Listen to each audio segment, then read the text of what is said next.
Good evening, everyone. We're ready to start our January meeting of the Wake County Beekeepers Association. Got a really tight schedule tonight. Want to flip the slide there?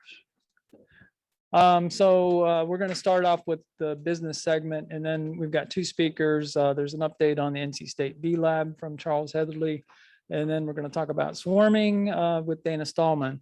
But first, we've got Chris Hagwood. We've got a new journeyman beekeeper. So he's met all the requirements of journeyman. And yeah, and Christina Henthorn is going to do the presentation. Hello. So my name is Christy Henthorn. I'm from Granville County, and I have replaced Chris Apple as the regional director for NCSBA. I still don't know really what my job is what I'm supposed to be doing, except for this. I'm waiting for some more guidance. So expect to hear a little more from me with what we have going on with NCSBA. If you guys need anything, my main job is to be the go-between between the clubs and the state. So if you guys need anything, you have any idea, like to see anything, that type of thing, please let me know, let your officers know, they'll get a hold of me. If you need a last minute speaker fill in, if you guys need something, holler. So my first thing tonight, Chris Hagwood is now a journeyman beekeeper, which is pretty exciting. So everyone give him a round of applause.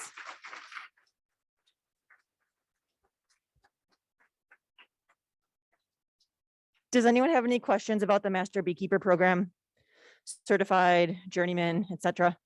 I'll just quickly say, really go for this. Once you get certified, go ahead and start thinking about it. I don't remember what the time. I think it's in the neighborhood of 2 years. You should be a certified first, something like that. And so in that second year, or when you're getting on your third year, look at your requirements, start performing those, because you will learn a lot doing it. So it helps you. You don't just say, hey, I'm going to be a journeyman beekeeper so everybody knows how much I know. It teaches you how much you don't know.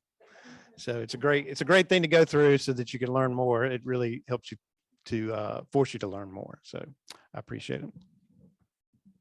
I'd also like to remind everyone about the NCSBA's website. It's ncbeekeepers.org.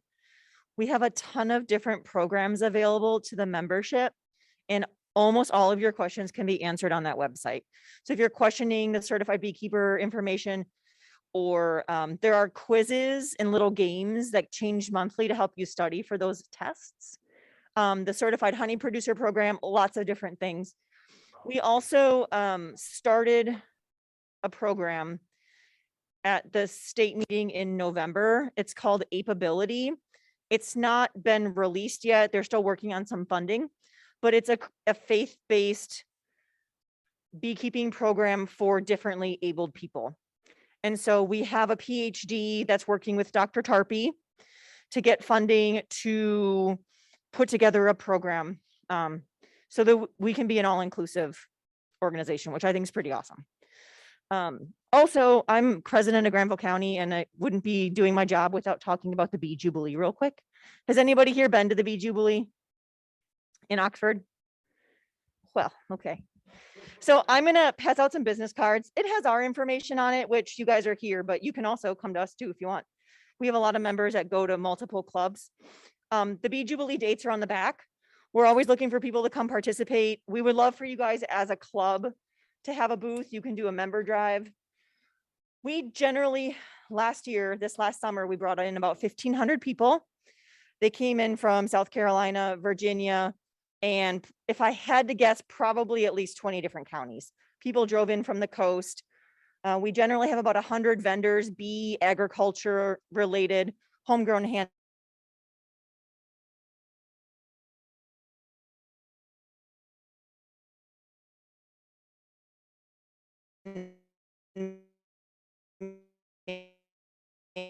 A friendly event. You guys to join us independently or as a group. Maybe you have a small business.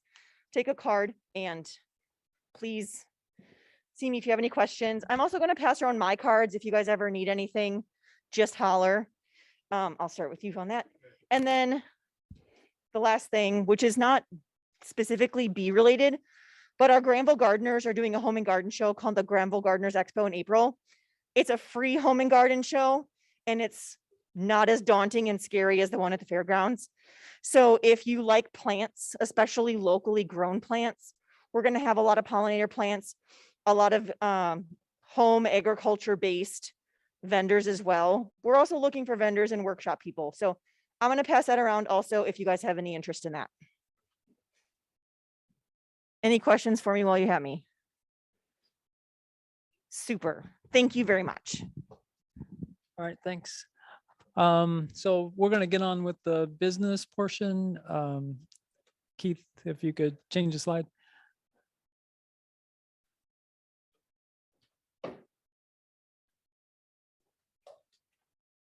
So I'm going to have to go through this pretty quick. This is our treasury report. And the only thing I want to point out is the current balance of 21,181. And at the bottom, you'll notice it's not quite as good because we owe 1,700 to the NCSBA for memberships. And then there's 270 that we owe for the room for the next 2 months. If you want to look at the details, we're going to have this on the website. We record all the meetings, and that's always on the website. Next slide. B School, we had 83 enrolled, 72 attended the first day, 39 were actually in this room, which looks about like what we have tonight. It looks pretty crowded tonight. Next Saturday, the last day of B School, 8 to 12:30 masks are going to be required this time. And then the certified beekeepers exam is from 1 to 2. Membership renewals, we've got 159 paid members. We're expecting around 300. 83 of that 159 is from B School. So we need a lot of people to renew. The renewal is at the new website. If you go to the old website, it'll still point you to the new one. So that was the new website. We're flipping faster than I'm talking. All right, so the deadline is March 15th. And if you're not a member by then, you lose all of these nice membership benefits. Next slide. So the website, we're on transition to the new site, and all of the content is moved over as far as we know. I actually see information being removed from the old website at this point. In April, we're going to flip the switch and the old website will go away and the new website will actually be at the old address. So you'll go to wakecountybeekeepers.org and you'll have the brand new site right there. Next slide. Okay, so we're going to have swarms next month, and that's what Dana is going to be talking about. But we need people. We have this service where we go out in the county and we catch swarms for people. So we have a swarm list and we have a captain. We divide the county into 5 districts, and there's a captain for each district. The captain is the one that gets the first call, and it's the captain's responsibility to find someone on that team that can go get the swarm. So you're going to sign up on the Help I've Got Bees link.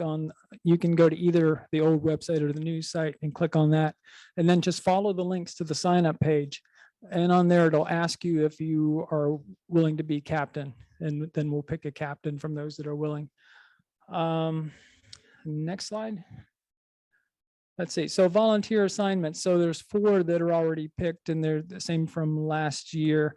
One thing to note there, mentor coordinator Chris Hagwood, he will have some information on the mentorship program in March that we'll try to get that started. We'll try to team you up with mentors. If you're willing to be a mentor, you would also contact Chris. Education coordinator, Jennifer Howard. I haven't been able to get a hold of her. I'm hoping she will still do that. If not, we'll need somebody for that position. Facebook page, Beth and Jeremy have been working on that up until now. I don't know if they want to break. I haven't heard back from them on that. The membership secretary position was vacant last year. We need somebody to basically handle badges. I guess it wasn't a big deal in 2020 because we weren't having meetings here. But yeah, we need somebody to basically make some badges and handle membership issues. And now the new website handles membership issues pretty well if you're paying online. Trouble is some people aren't paying online and sometimes they don't pay. And so we just need somebody to remind people. So that's what that position is about. I've talked about swarm captains.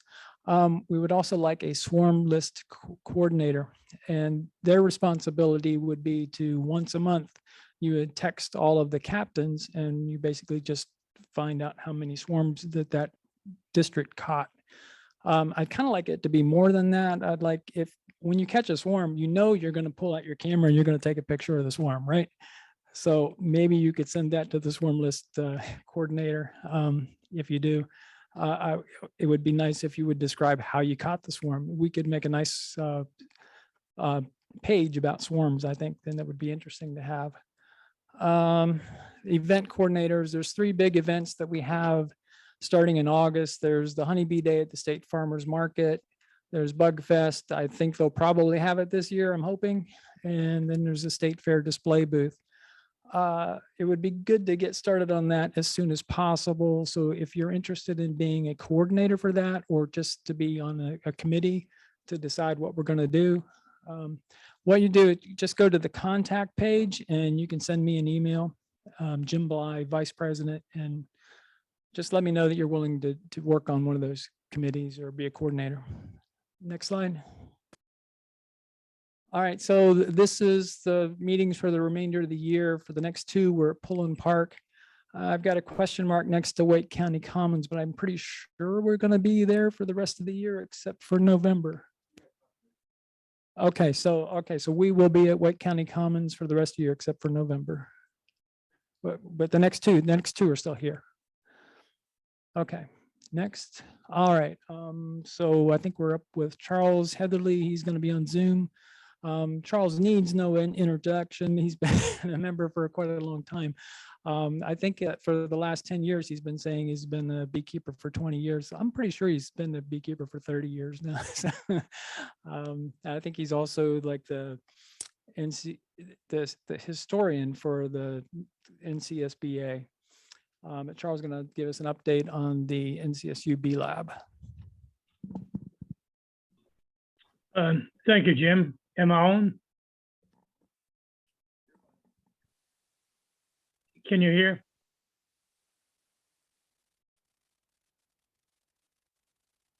Jim. Yes, we can hear you, Charles. Oh, okay, good. Go ahead. Thank you, Jim. Yeah, you're right. I've been around for a long time, and the reason I've had so many jobs is that I've been in the wrong place at the wrong time when there was something that nobody else wanted to do. And I ended up volunteering to do it. But one thing that I'm proud of, along with a lot of our North Carolina State Beekeeper Association members, is what I'm going to talk about tonight. Keith, could you put up my first slide? That's the last one.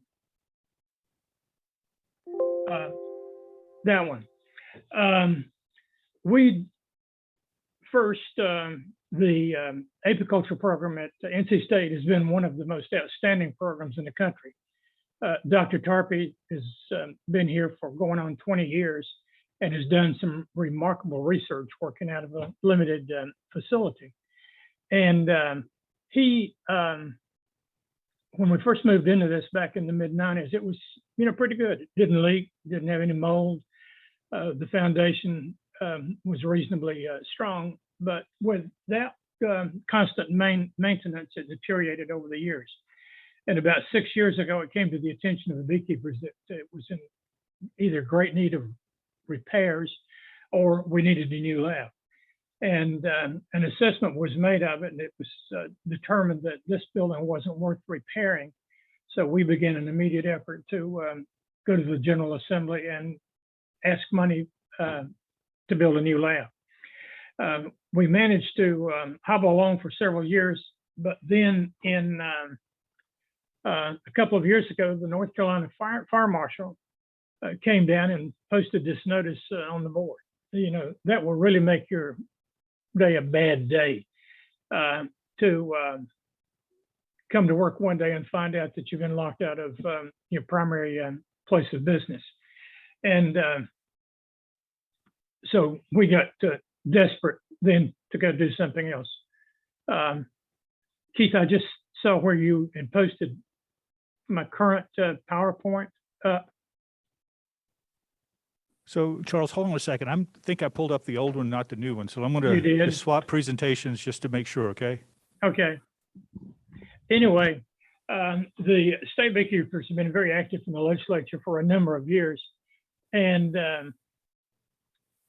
but we really got busy after the fire marshal came to see us with this notice. And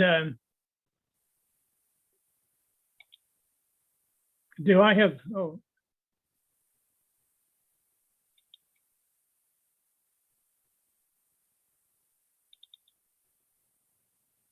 Charles, hold on a second. I think I would need to go get your current one. For some reason, I pulled up the original one. they seem to be combined.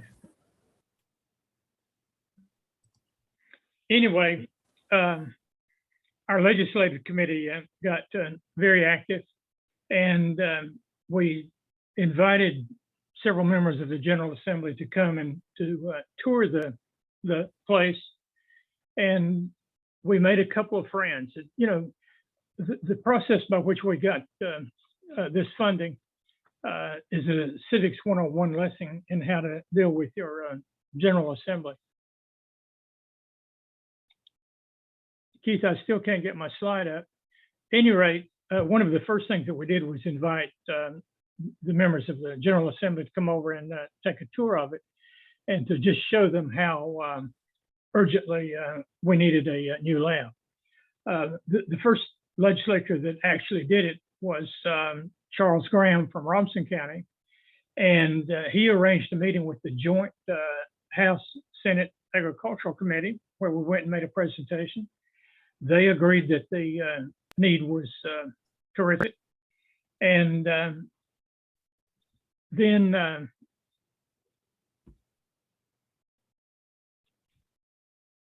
we got Representative Chuck McGrady from Henderson County. Chuck was one of the leading, okay, there we are. Chuck was one of the leading members of the Appropriations Committee in the House. He came on board. But then there was a second tour in which we were very fortunate to get Senator Brent Jackson. He's the second from the left fellow in the picture with the food display. And you can see that we did a display of foods that honeybees pollinated. That was very impressive. Senator Jackson was especially impressed with the watermelon that we produced. This was early spring a year ago. He is the largest melon grower in the southeastern United States. And we did not need to explain the problem of the honeybee to him, because he rents 2,000 colonies of honeybees a year. He understood that we couldn't provide one of his watermelons at this time because his watermelons were out of season. So, but he was impressed with the watermelon that we got that just happened to be from Mexico. And he basically made a commitment to us. He said, if there's any way we can get this done, we'll do it. So when the budget was approved this past year, it included a $4 million appropriation for a new honeybee lab at NC State University. And this was a specific project that the state beekeepers have been working toward for 6 years. Next slide, Keith. Okay, which one do you want? Okay, this is what we hope the new building will look like. When we first started this process, the university suggested that we undertake a scoping study, which is university bureaucratese for go do a paper to determine, number one, how badly this is needed, and then the scope of what the project might entail, what it might look like, and most important, how much it would cost. Dr. Tarpey and his staff spent quite a bit of time looking at this, and they came up with what we hope is a concept that, if it's built this way, will last the program for the next half century. It's a modern facility that is very efficient, makes good use of the space, and will support the research program there for years ahead. And it basically illustrates the importance of the beekeepers working together with the university and the legislature to understand the needs that exist and to present a case for getting those things done. That's in essence the story of how the new Bee Lab has come about.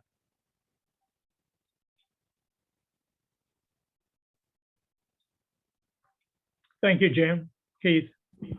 Yes, Charles, apologize for pulling up the old one and not the new one. I think I No deleted the problem. new one instead of the old one. You've got to agree, though, that that old building is quite ugly. But it had gotten to the point of where it was just uninhabitable. The mold, the constant leaking, the roof almost fell in. Any questions?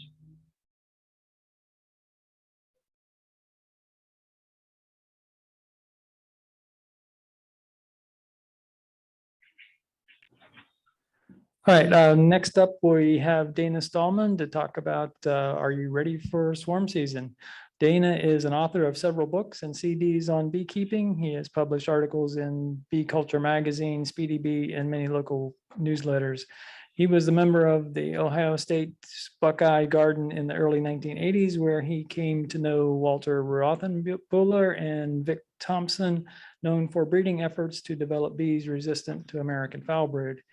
He was born into a commercial beekeeping family in 1938. He owned and operated a successful beekeeping business until he retired to North Carolina in 2015. Apparently, he didn't know about Florida, but anyway, please welcome Dana Stahlman.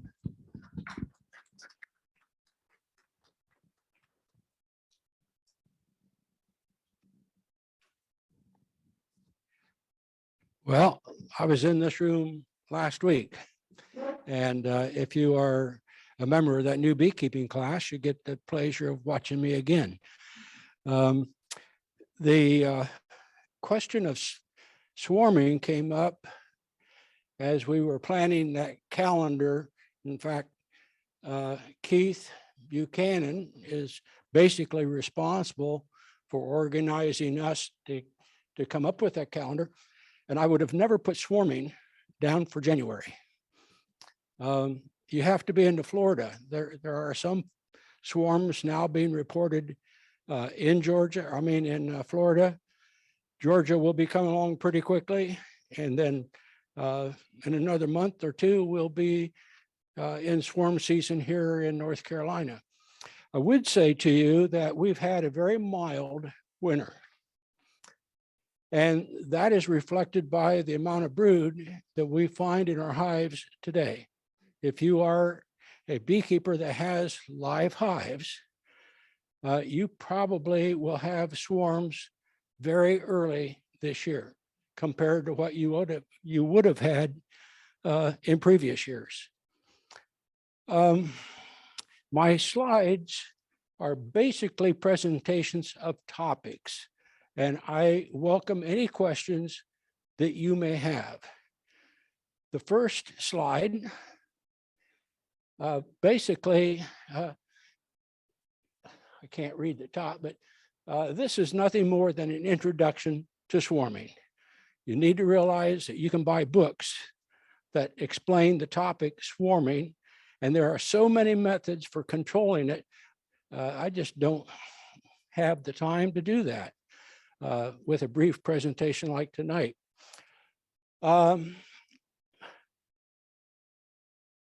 If you are a new beekeeper or you do not receive my Monday notes, or I now call them Stahlman notes, they've been online free for the last 4 years. They cover various beekeeping topics.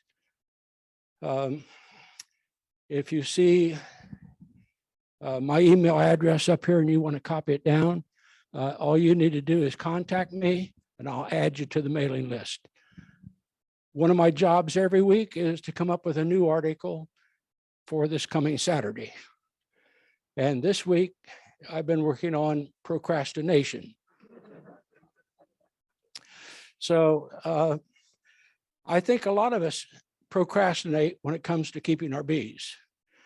But bees are going to do what they do. Next slide. Swarming basically is a division of a colony into separate parts. I've seen a tree with 6 or 7 swarms in it, all from the same hive. It was called an after swarm. Each one of those little pineapple clusters had a virgin queen in it. They don't have an opportunity. A pineapple swarm doesn't have much of an opportunity to do anything if it comes in March or April, except to build up into a hive that may survive in the fall. Each of those virgin queens are going to have to mate, and it takes a little bit of time for that hive to develop if you get one of those little hives with a virgin queen in it. You can expect a hive of bees that's healthy and strong to swarm every year. I'm going to repeat that.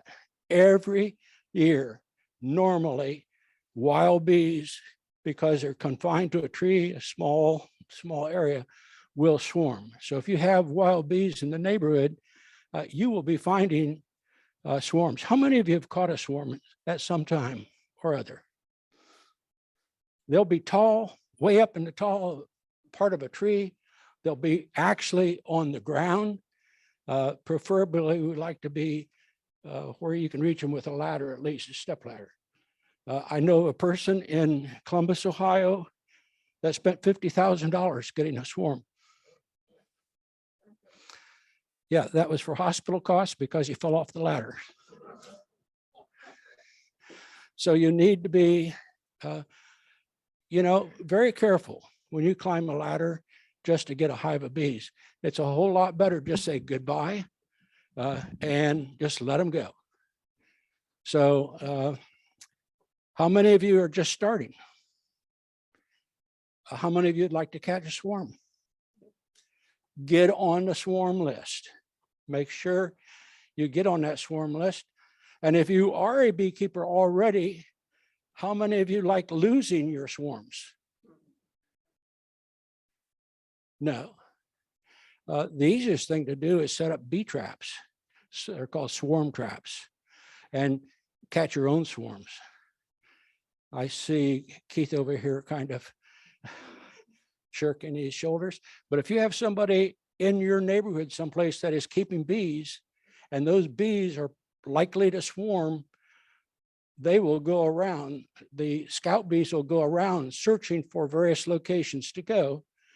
And if you have an inviting swarm box, anybody competing with you will lose that swarm because they will go to what they determine is the best location. There are several books that I really like to recommend if you're going to be really interested in this topic. Almost any book written by Tom Seeley from Cornell University, I could highly recommend. Honeybee Democracy probably is the better one, but he does a lot with honeybee biology. I usually think swarms arrive when trees are just starting to bloom. Apple trees, flowering cherries, things of that sort. So as far as timing is concerned, we don't dare procrastinate too long. Next slide.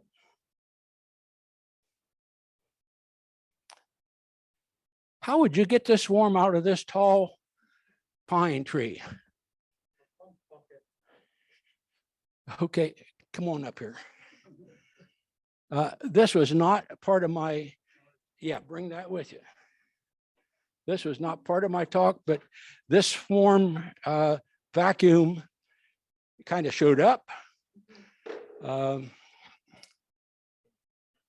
Okay, I've got the notion that, but if you're looking for swarms and you find them, taking them out of the house or whatever, this is a swarm vacuum. More or less will vacuum the bees from a swarm so you don't have much trouble gathering it. Tom, I think we'll let it go at that. Yeah. Six more of these like this small. At the end? Okay. This is one way to get those swarms that are hard to get. Like that, Okay, next slide. supposedly. Just realize swarming is an annual behavior of honeybees. It's a natural thing for honeybees to do. And, you know, what's fueling this population growth is basically stored honey around the frame and a queen that lays a lot of brood. Here. So if you have a hive that has honey surplus and a queen that's laying a lot of eggs, and with the equinox, the winter equinox, days are getting longer. These bees are right now engaged in building their population. Next slide. Can you hit on that sound down here?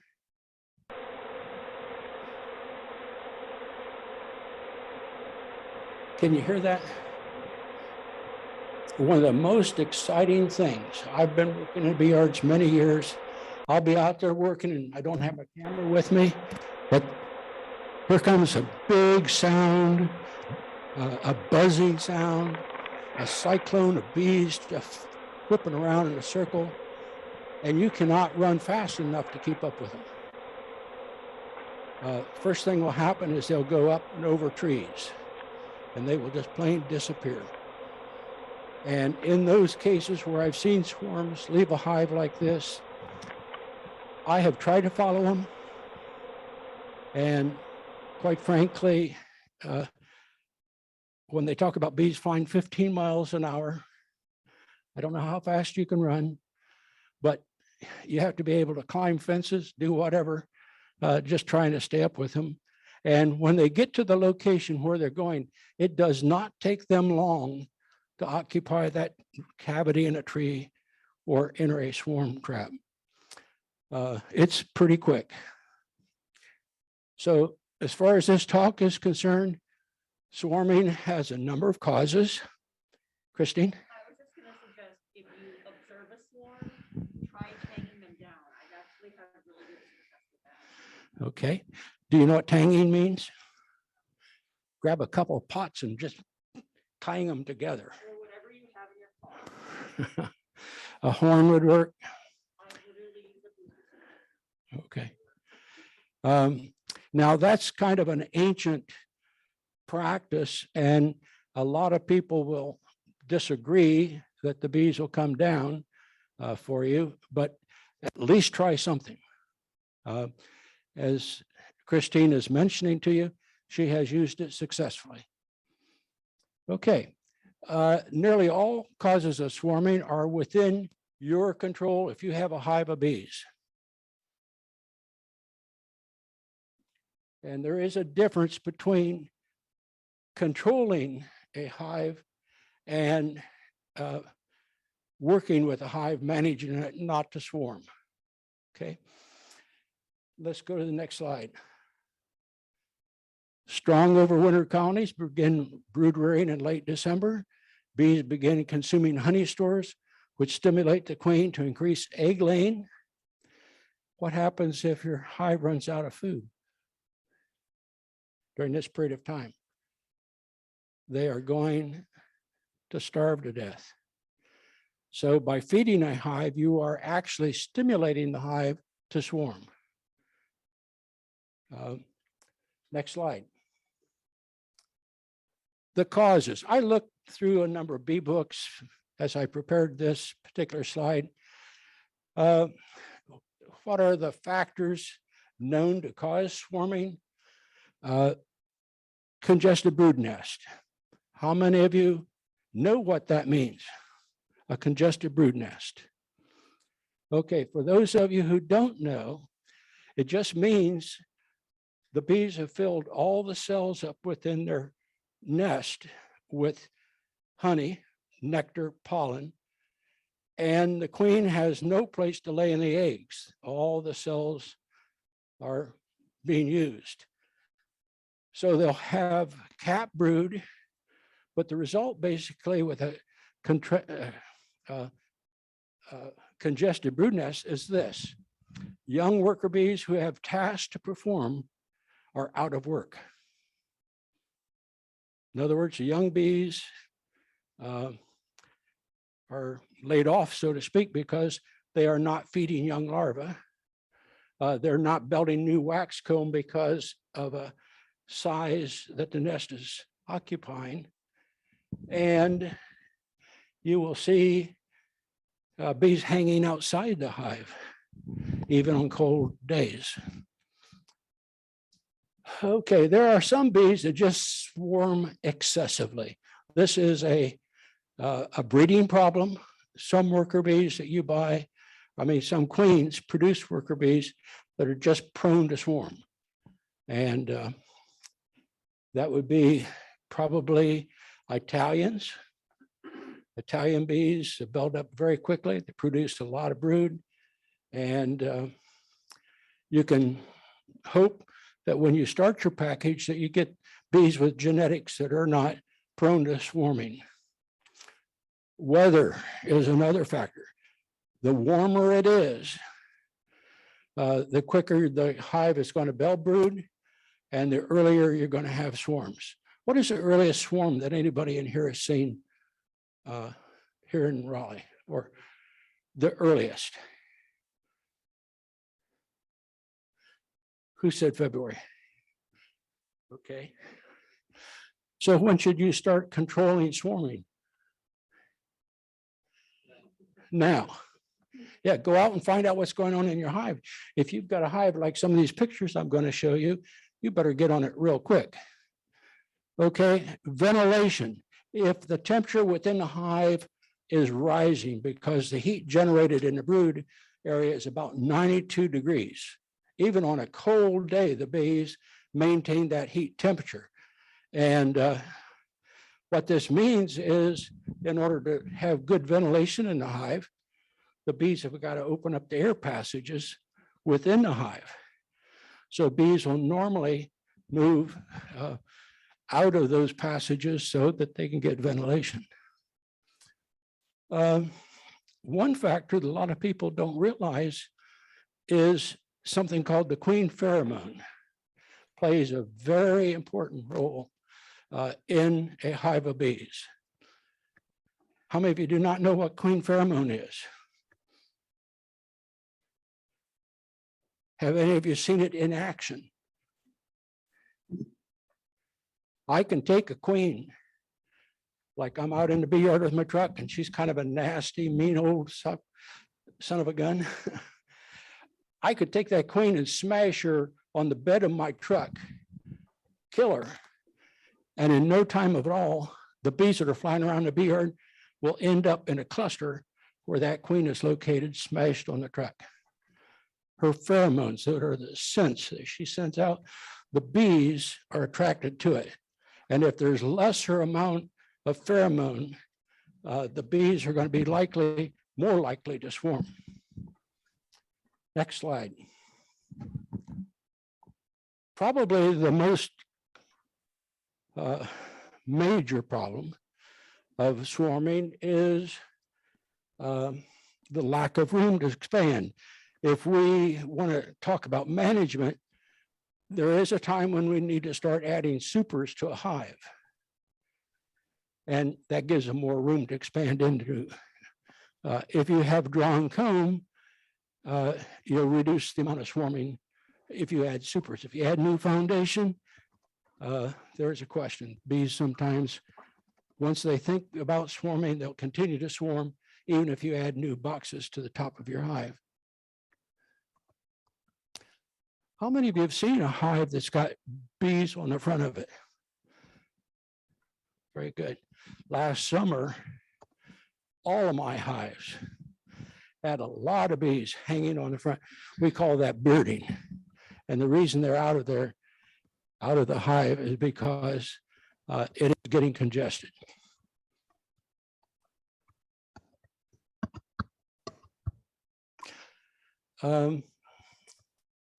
I'm just going to mention this as a side as a side comment, you can buy equipment that will allow bees to cluster under the hive.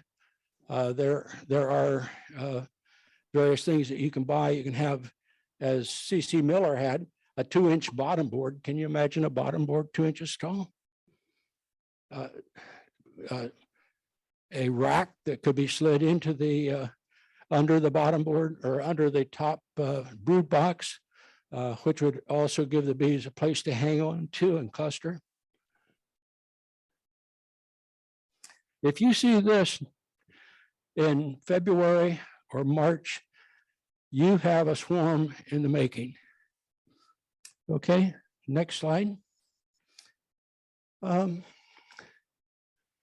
I start examining a hive and inspecting a hive at this time of the year, the thing I'm looking for is basically how much of this brood am I seeing and how much do I see in terms of open cells? In other words, cells that the queen can move to and lay an egg. On this particular frame, there are no cells really available for a queen to find an egg. This is all honey up here. The brood is carried all the way out to the edge of the brood area, and pollen fills the rest of the cells. Next slide. Somebody just said to me on the way over, Dana, the first sign I see are drones in a hive.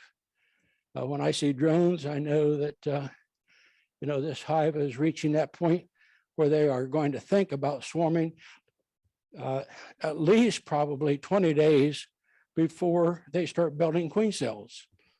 So the first sign are drone cells. This is what drone cells look like. There's 4 of them to an inch. There's 5 worker cells to an inch. So they take up a lot more room and they look like little domes. So if you see drones being raised in December, January, February, you are looking at the first sign that's telling you that this hive is preparing to swarm. Next slide. How about a hive that's got 2 boxes on it? And you open up, take the top box off, and you're looking at a super with bees in it that look like this. Can you see this white stuff? Those were cells that the bees built between the bottom bars of the top box and the top bars of the box below it. In other words, the bees will fill every space in that hive with something called burr comb or what will give them an opportunity to add cells that the queen can lay eggs in. What do you think the white stuff is that we're looking at? Larvae. So in order to understand this slide, the top box you take off, you break some of those cells apart, and these are larvae that fall out of the cells. Okay. There's some interesting things on this slide.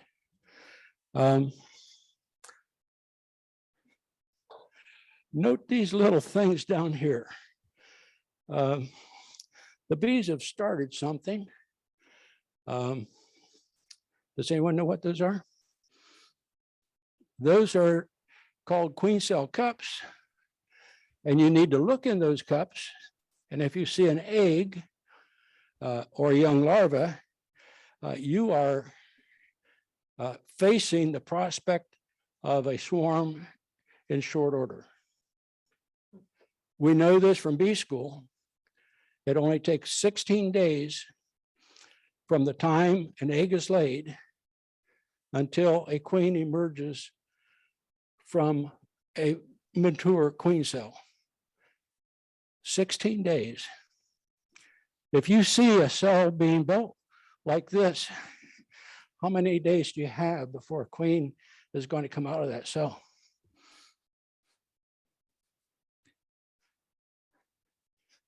This cell will be capped over in 9 days when they have it capped over. So it is still in the larval stage, and the larval stage lasts up until usually 9 days when the cell is capped. So we're talking about out of 16 days, you have got 10 days maybe to go.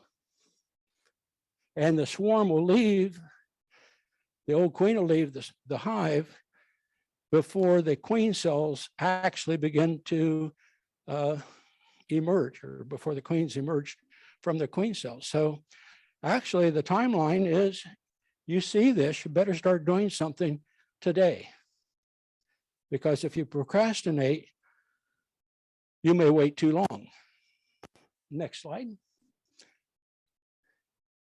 If you wait too long and you go into your hive and you see queen cells that look like this, and this is a cap. This is the end of a queen cell. The young queen has mandibles. What she'll start to do is chew the top part of this queen cell and release herself. I've got a slide coming up that shows that. But if one of these queens gets out before all the others, you'll be seeing something like this, because queens do not tolerate each other. And a hive that has a lot of queen cells will have one queen. Next slide. Swarm prevention. I have a lot of thoughts on swarm prevention. In all the years that I've kept bees, I haven't kept them well enough to keep them from swarming. If you don't catch a swarm, I'm going to suggest that you, as a preventative measure, put up a swarm box, catch your own swarms. Because it's hard to determine exactly when this hive is going to swarm unless you know before a queen emerges out of a queen cell, because once one queen's out, the queen that was occupying that hive is already gone.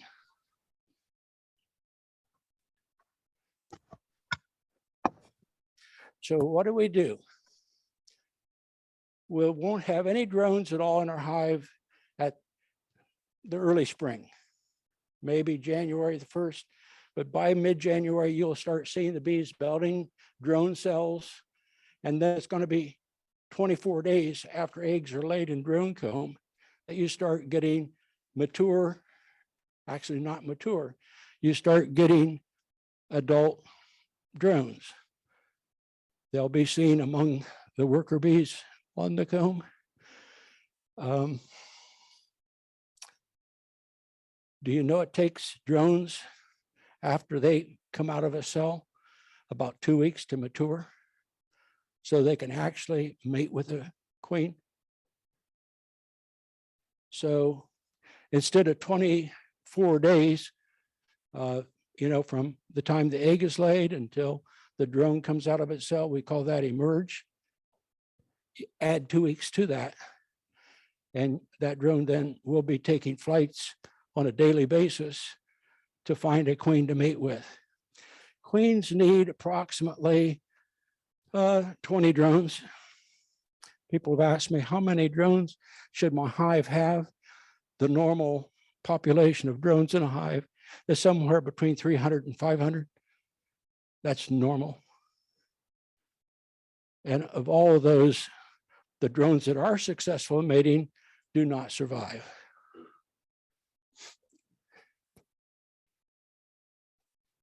So let's just mention a few things here.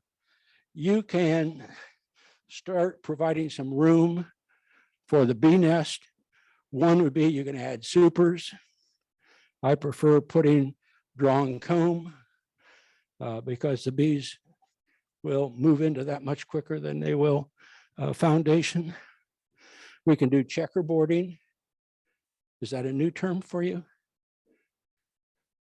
Checkerboarding is basically going into the brood chamber, taking frames that have brood on them, moving them up, and then putting a new frame in. It could be foundation or a frame of drawn comb into the place of the frame you just took out. So that's called checkerboarding. If you've been in beekeeping for any period of time, calling old frames. Sometimes frames get very dark. They get messed up. I've seen beehives that have a full frame of almost drone brood. You can take those frames out and recycle them. Put new comb in every 5 years would be my suggestion.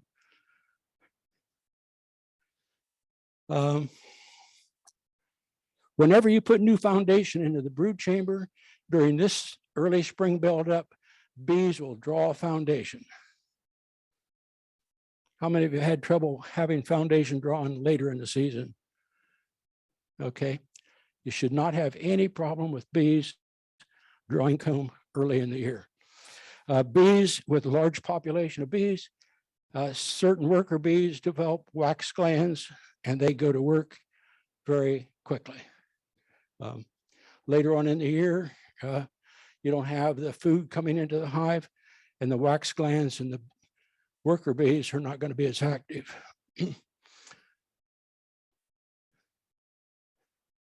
What about this? If you replace older queens, you may be providing a little brood break, which allows the bees some breathing room to avoid swarming. What kind of queens would you get?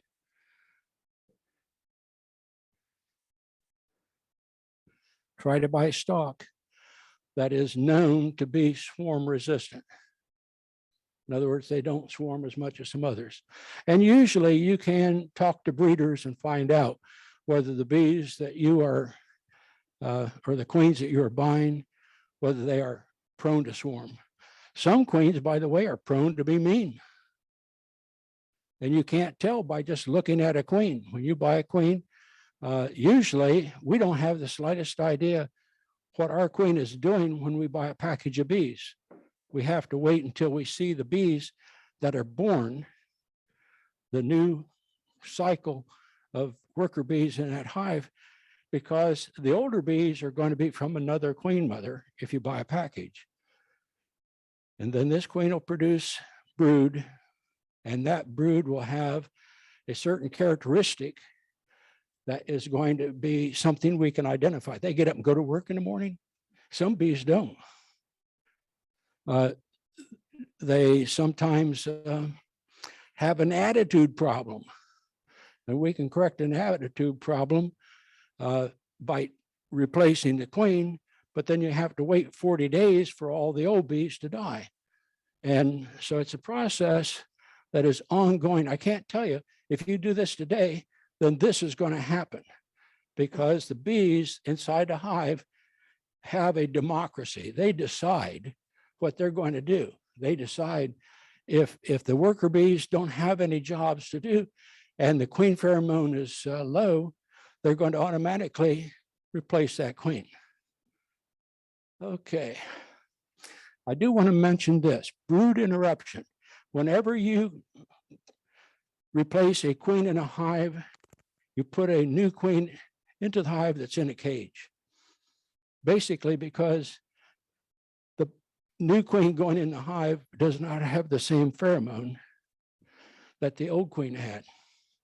And so it takes a little while for the worker bees to adjust to the new queen.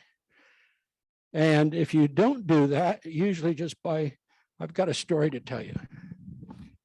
I had a customer who came up to me one time at a bee meeting and said, Dana, your queens aren't any good. Okay, what do you mean by that? Well, they all had dots on them. They were marked, and none of them survived. They all just, I can't find a marked queen in my hive. And of course, what do you say to a person who comes to you with that statement? Well, not several weeks later, I was talking to a friend of this guy who helped him with these bees. And he answered the question for me. He said, well, what he does is he heard that if you take that new queen and you coat her with sugar water and put her into the entrance, the bees will accept her. So he was spending money to introduce his queen into the hive. And as soon as that queen walked in the front door, bees said nothing doing. And that's the reason he had queens in these hives, but they had no marks on them. I heard the comment once in a while too that, well, that marks on the queens rubbed off. Bees, queens do get superseded. So this is another issue that you need to consider. If you put a marked queen in a hive and you don't have a queen with a mark on it, the bees replace that new queen. It happens pretty frequently with package bees, just as a warning. Okay, Keith, next slide. Okay, management methods to control swarming. Well, the one that doesn't work for me too much is going around to my hive every 7 days, find the queen, and cut down all the queen cells that's in the hive. If there are queen cells in the hive, you got to find every one of them, and you have to cut them down. And as soon as you do that, the bees will come back and build new queen cells. You could do that every week through February, March, April, May, and the bees will continue try to build new queens. And if you miss just one, the bees are going to raise a new queen and the hive will swarm. How often should you visit your hive in the spring? This is a question that often times, comes up to me. People say, well, how often should I go into my hive? Anybody got an answer for the new beekeepers that are facing this prospect?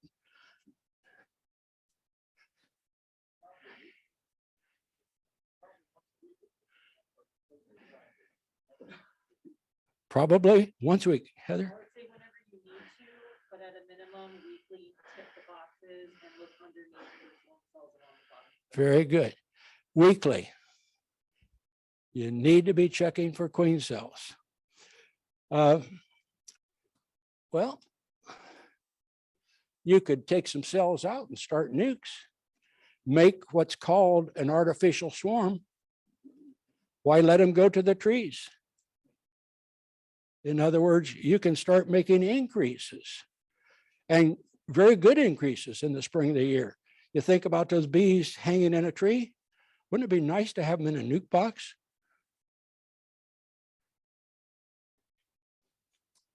But you've got to do it before they decide, before they decide to swarm. Doesn't do you any good after they've swarmed. I've seen beekeepers just go crazy. They've got to a hive that has swarmed. They have all these queen cells in their hive, and they are just emerging. They're running all over the place. And if you have enough queen cages, you could go around and try to nab as many as you want. But do you know when a hive swarms, they have a lot of queen cells, 20 or so. And for every one of those virgin queens that you would happen to grab, you need a box of bees for them.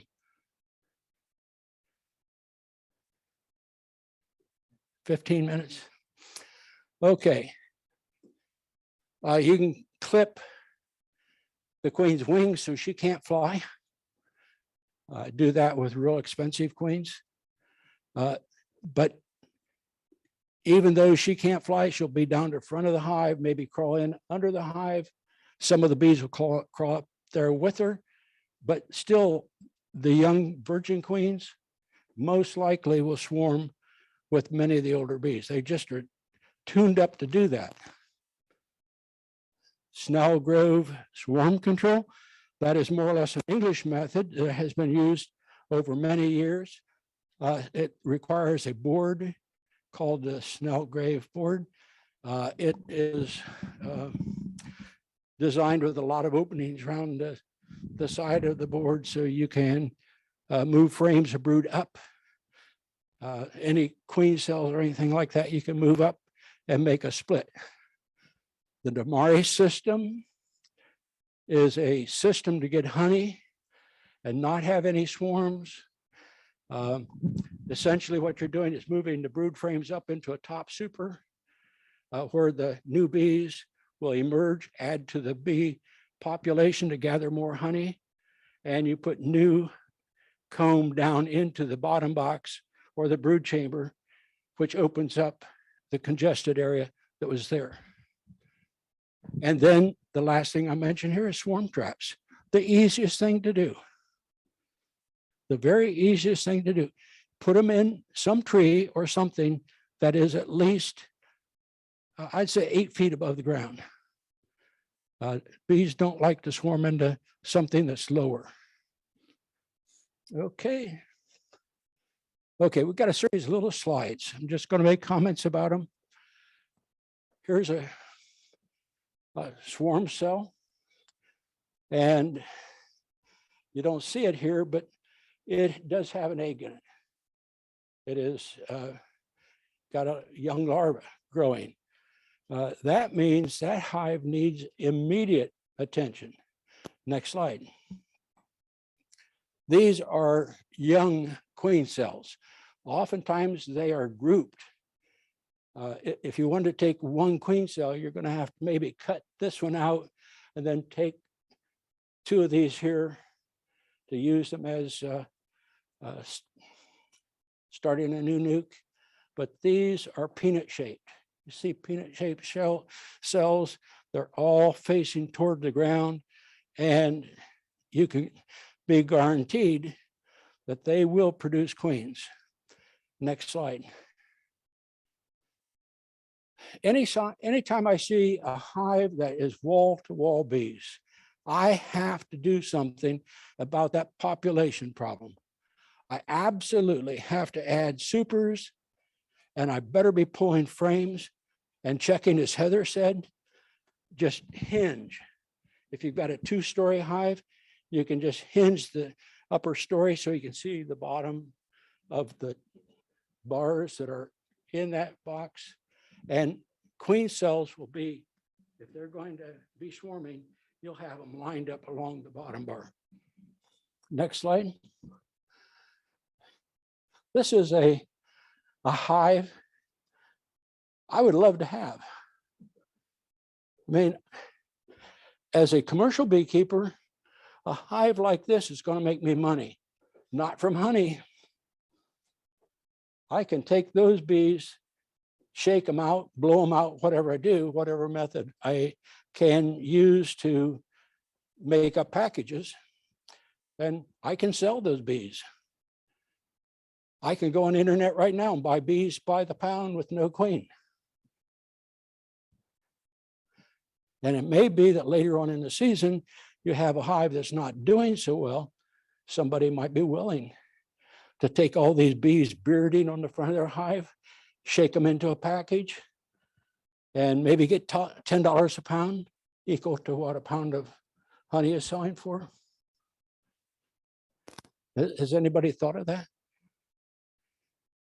But there are people who need bees to make a hive stronger, let's say in July and August. And the more bee population you have in a hive, the chance that that hive is going to gather more nectar, more pollen, whatever. Okay, next slide. Swarm traps. You can use a 5-gallon bucket, drill a hole in the lid, put some pheromone traps, or actually they call these swarm commanders. This is a pheromone that attracts bees to the swarm trap. So we got a 5-pound swarm taking off and going someplace. They find a 5-gallon bucket that has a swarm commander on it hanging up in a tree. You've got a good chance to get it. You can buy swarm traps but they're a little bit on the expensive side. Or you can do what one of my mentorees did last year. They got an old pallet, kind you can pick up along most businesses, people trying to get rid of them. They simply used the old pallet to make a box that was approximately 6 frames wide and about 12 inches deep. In fact, I think it was a little more than 12 inches, but that swarm trap caught a swarm last year. They rigged up a pulley system and put a rope on it, got a pulley up inside of a tree and pulled that thing up. And not more than 2 weeks after they put it up, I got a phone call. Hey, Dana, there are bees hanging around my swarm trap. And I said, that's good. He says, I don't know whether they've actually swarmed into it or not, but they're coming and going. And I used, by the way, I gave my student a frame of old comb. We talk about culling our hives, taking the old comb out and replacing it with new frames. You can put those old comb into a swarm trap, and they are very attractive to swarms. Okay, well, we should have some time. This is the last slide I have. If you have a question, just let me know.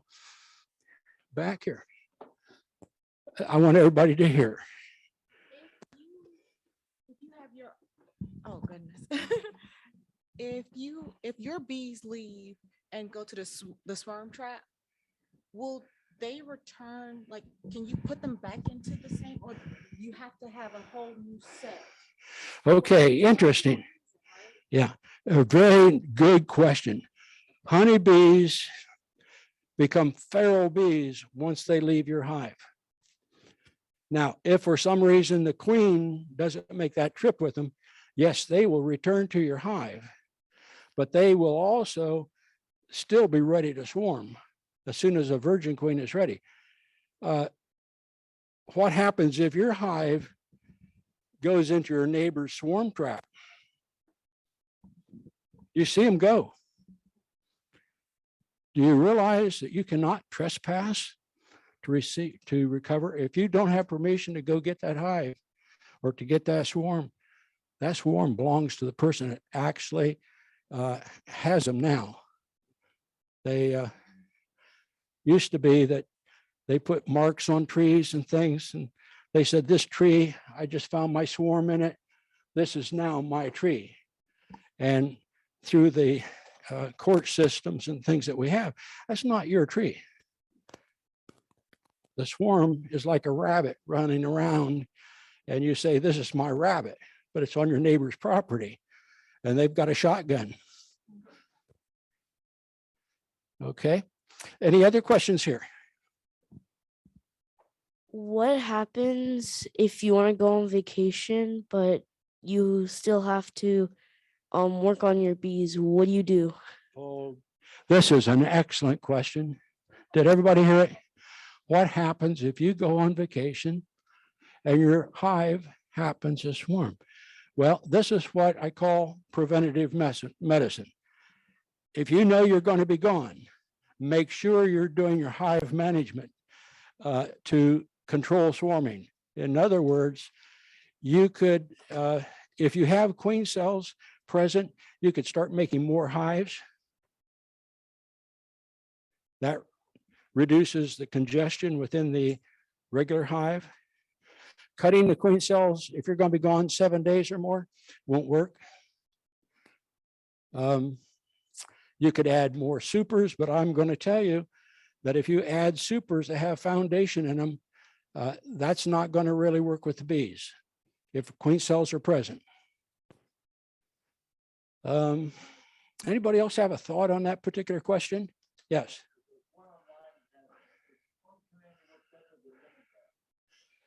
There are essential oils that do work. Something that has the smell of lemon or banana.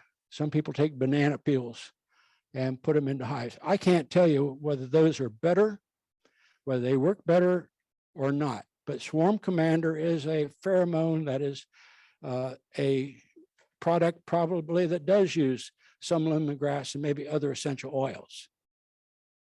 Okay. Any other questions here? Always have a bee buddy. For the new beekeepers here, find a bee buddy who lives kind of by your house that can swing by and check if everything is good, if you're gonna be gone for more than a week. Trust them enough to deal with an issue, if there's an issue while you're gone. And then put a pin there. That's a good suggestion. Take your vacation, not during. Can you repeat what she said? Yeah. Christine, I'm going to bring the mic to you. Christine mentioned having a swarm buddy. I was saying all new beekeepers should have a swarm buddy, someone that can check on their bees if they're out of town for more than a week, that you trust to deal with and make good decisions for you if you're not going to be around. And just don't take vacation in the spring. By the way, my voice is a little bit shaky tonight. I apologize for that. I stayed up and watched Georgia beat Alabama last night. And didn't go to bed right after the ball game for a while. So it's been a long day. Another question. From the Zoom group. If I take the old queen out of the hive, can I simulate the swarm by taking the old queen and some bees out and minimize the opportunity that remaining bees of actually swarming? Honeybees really have a democratic process. And the question, by the way, if you remove the old queen, is it possible to move her and stop the swarm? Is that right? Yeah. You can slow it down, but it's still, if the hive is still congested and a new queen from the swarm cells occupies the hive, you're still going to get swarms. I've seen it happen over and over again with a hive that you find the queen on the ground in front of your hive because you clipped her wings and you put her into a nuke box to try to save because it's a good queen. I had some queens that cost at least $700 a piece. And you clip a wing on an expensive queen. You don't want her flying away. And her bees still find a way for those virgin queens to leave with a swarm.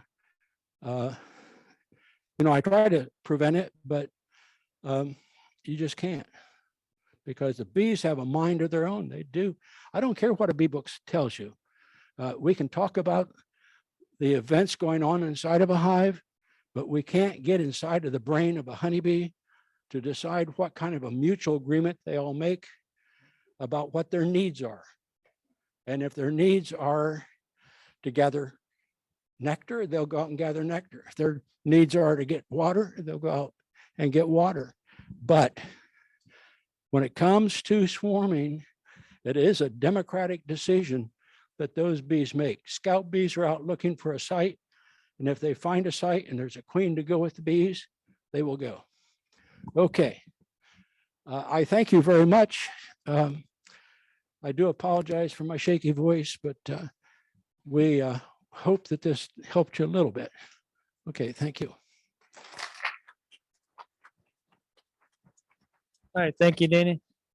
Glad you chose Wake County, not Florida. Okay, so we have a raffle, just need the tickets.